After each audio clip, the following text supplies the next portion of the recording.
Good morning, and welcome back to America's Leaders from Coast to Coast, the 250th Anniversary Edition. Today is day 52 of the year, Saturday, February 21st, 2026.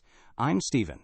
And I'm Leah. We are continuing our weekend historical deep dive, and today we have reached the absolute breaking point of the American Republic. We are profiling the 15th President of the United States, a man who had the perfect resume, but is almost universally ranked by historians as the worst president in American history. We are talking about James Buchanan. Stephen, when you look at James Buchanan on paper, you would think he was destined for greatness. He was a brilliant lawyer from Pennsylvania. He served in the state legislature, the House of Representatives, and the U.S. Senate. He was Secretary of State under James K. Polk.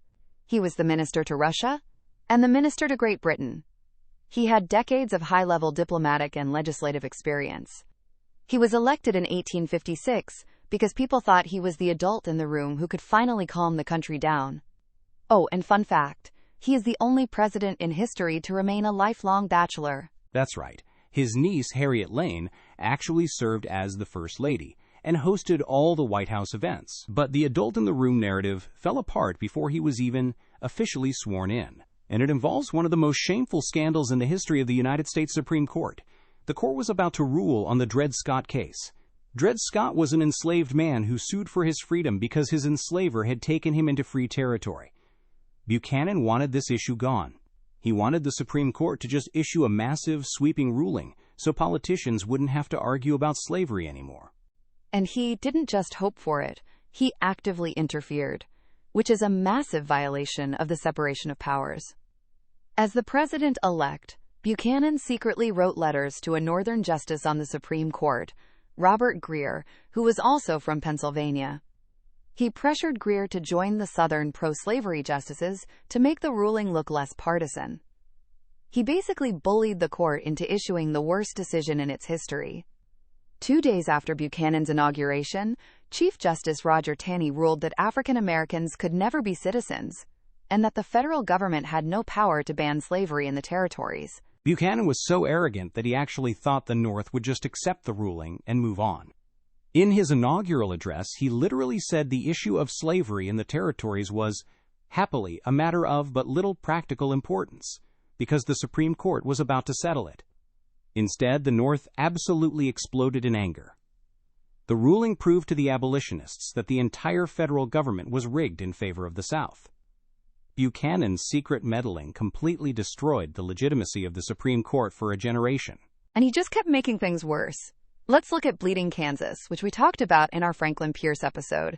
The violence is still raging in Kansas. The pro-slavery faction there drafts a state constitution in a town called Lecompton. It was completely fraudulent. Thousands of illegal votes were cast by people crossing the border from Missouri. But Buchanan, desperate to appease his Southern allies, threw the entire weight of the White House behind the Lecompton Constitution. He demanded that Congress admit Kansas as a slave state, which caused a massive political civil war inside his own party. Senator Stephen A. Douglas, who was the most powerful Democrat in the North, refused to support the fraudulent Constitution. Buchanan told Douglas that if he didn't fall in line, the president would destroy his career. Douglas famously yelled back, "Mr. President, I wish you to remember that Andrew Jackson is dead." Buchanan's stubbornness permanently split the Democratic Party into Northern and Southern factions. Because of that split, the Democrats couldn't unite behind a single candidate in 1860, which paved the way for a Republican named Abraham Lincoln to win the White House. And this brings us to the secession winter of 1860 to 1861. Lincoln is elected in November, but he doesn't take office until March. During those 4 months, James Buchanan is a lame duck president, watching the country disintegrate. South Carolina secedes. Then Mississippi, Florida, Alabama, Georgia, Louisiana, and Texas. They start seizing federal arsenals, mints, and military forts.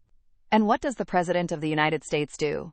Absolutely nothing. It is the most staggering failure of executive leadership in history. He gives an address where he basically says, secession is illegal, but the federal government doesn't have the constitutional power to stop you from doing it. He just sat in the Oval Office, completely paralyzed by his own legalistic worldview, while a hostile rebel army organized and armed itself right under his nose.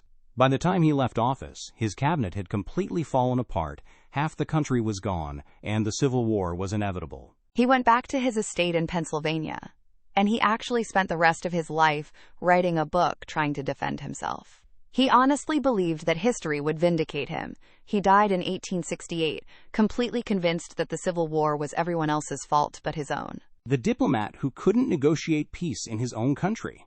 The president who watched the Union burn.